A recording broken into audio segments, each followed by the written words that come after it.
Hello, my name is Stella Hewer. I am from Edunique and I am the Stress Whisperer.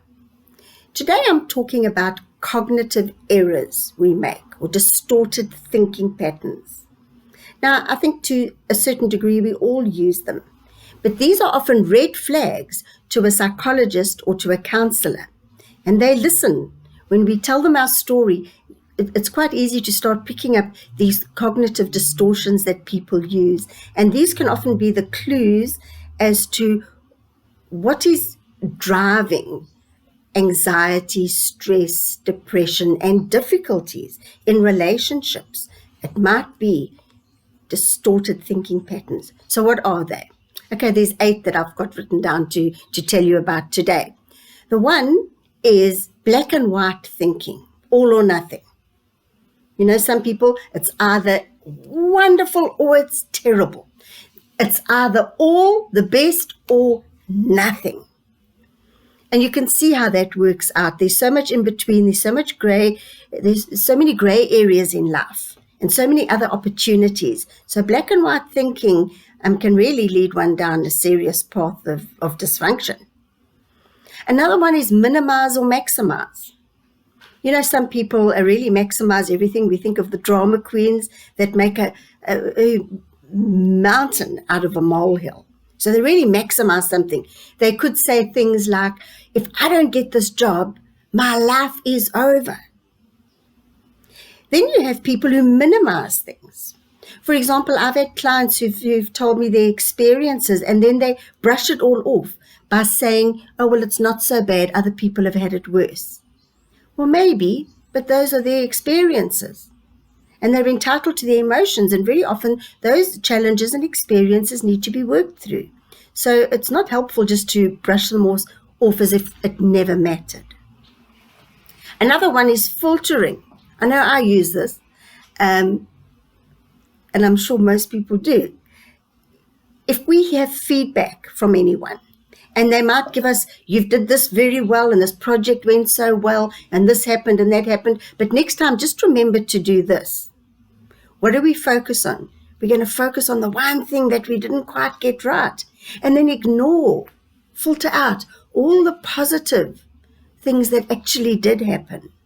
It's so easy to do, and something we need to be aware of, because how does that set us up for depression and anxiety and affect our self-esteem when all we're focusing on is a narrow bit of information, but it's the negativity bias? Right, what's another one? We jump to conclusions. How often do we assume something based on little information? Only afterwards to find out, you know what, we should have waited to collect all the facts before we jump to that conclusion. And this can really disrupt relationships. So it's something to be aware of. Another one is when we overgeneralize. 1 or 2 bad things happen to us and then we start assuming, you know, bad things always happen to me. This is my luck. Why does this always happen to me? So we overgeneralize and take 1 or 2 experiences and then make it a rule of life. You can see that it's not helpful. It takes away one's power and leaves one in a state of being in the victim mode.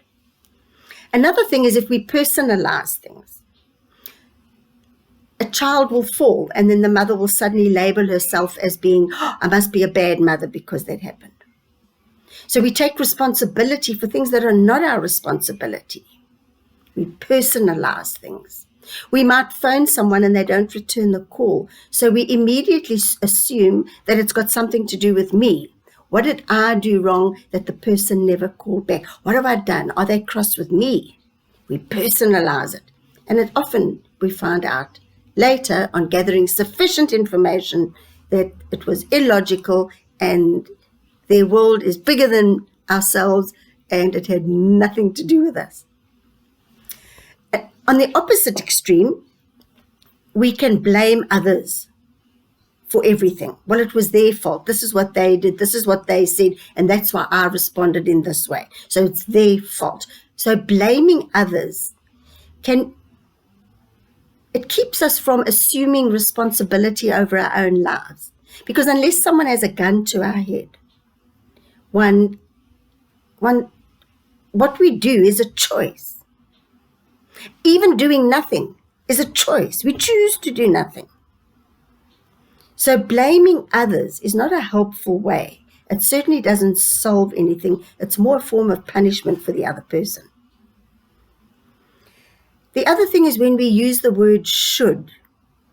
This should happen. This should have happened. The person should have done this. They should have said this.